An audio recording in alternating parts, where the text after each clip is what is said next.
25년도 실적신고 수정신고 기간이 딱 10일 남았습니다.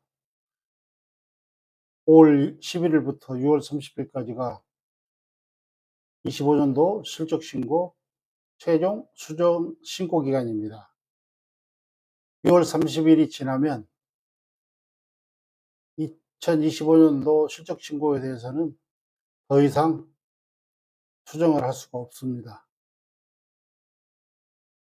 이번 수정신고 기간의 데이터는 3월 31일까지 실적신고한 그 신고분에 대해서 수정신고를 하는 것입니다. 만약에 3월 31일까지 25년도 실적신고를 안 했다. 그러면 수정신고 데이터가 일방적으로 부실하다고 보시면 됩니다. 3월 31일까지 내가 신고를 했다.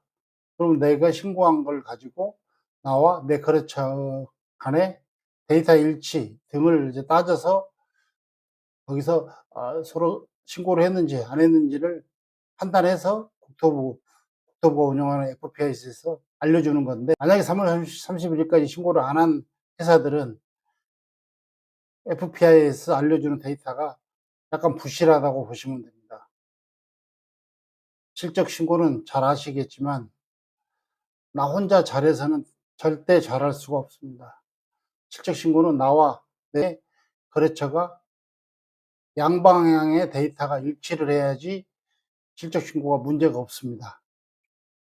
간혹 가다 보면 사장님들이 직접 실적 신고 또는 직원들이 실적 신고하느라고 며칠씩 고생하시고 전화하고 그러시는데, 제가 볼 때는 실적 신고나 산재보험, 세무야 뭐 어차피 지금 아웃소싱을 주고 있겠지만 실적 신고라든가 산재보험 같은 경우는 철저하게 외부 전문업체에 아웃소싱 주시는 게 편합니다. 사장님들이 잘 하시겠지만 내가 잘한다고 그래도 전문가 또는 시스템보다는 더 잘하기가 어렵거든요. 내가 컴퓨터보다 더 기억력이 좋고 내가 컴퓨터보다 더 똑똑하신 분들은 직접 하셔도 돼요. 근데 사람이 기억력이 한계가 있고 여러 가지 직접 하게 되면 문제가 많이 나오죠. 또 내가 잘못 알고 있을 수 있는 것도 있고. 그래서 실적 신고는 주선업체들은 많아야 한 4만 원에서 한 5-6만 원 정도 되니까 한 달에 맡기고 편하게 대처하시고 영업하시는 것이 더 낫지 않은가 이렇게 생각합니다.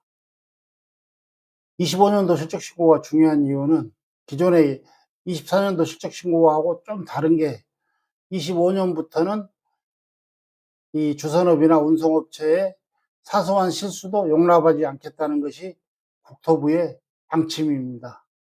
그래서 실수도 처벌을 하겠다. 그 누차 국토부에서 수차 경고를 했고, 그런 연락도 많이 받으셨죠? 지방자치단체에서 아마 연락도 많이 받으셨을 것 같은데, 그래서 2025년도 실적신고는 정말 중요하다. 다행히 오늘 6월 20일이니까 한 10일 정도 남았거든요. 자신 없으면 실적신고 대행사한테 맡기세요. 맡기고 편하게 사업에 전념하시는 게 좋습니다. 실적신고는 정말 제일 중요한 것이 아까도 말씀드렸지만 나와 내가 신고한 내용과 나의 거래처가 신고한 내용이 서로 맞아떨어져야지 정상적인 신고로 인정을 받습니다. 내 입장만 고려한 일방적인 신고는 실적 신고의 본질을 이해하지 못하는 잘못된 방식입니다.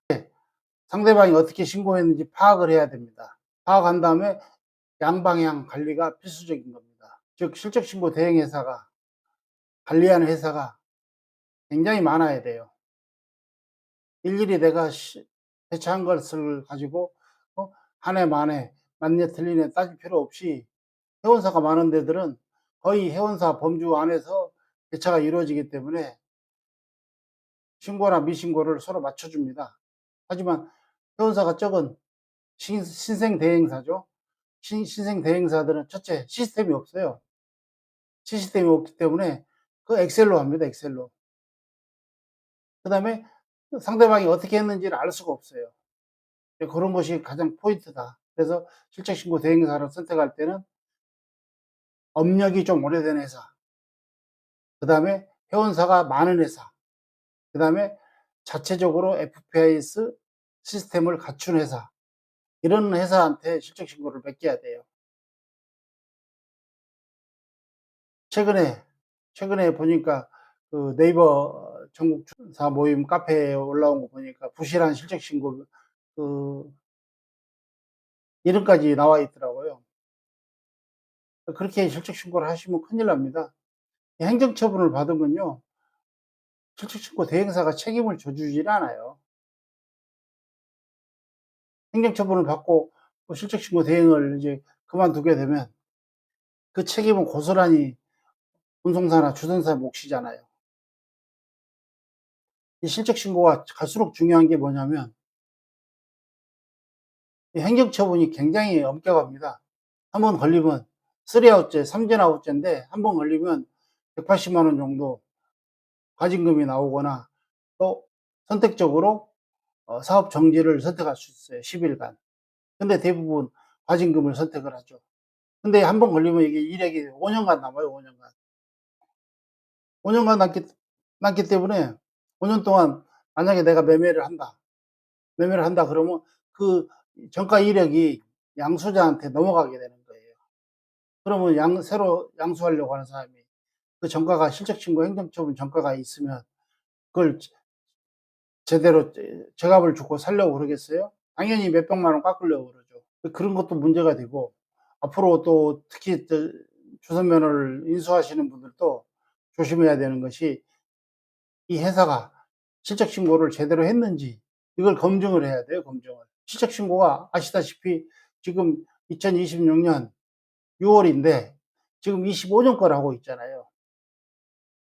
약 18개월 이후에 실적 신고라는 것이 채점이 되는 거예요. 올해 아마 한 9월이나 10월 정도에 소명서 날라오고 이제 판정을 하고 행정처분을 할 겁니다.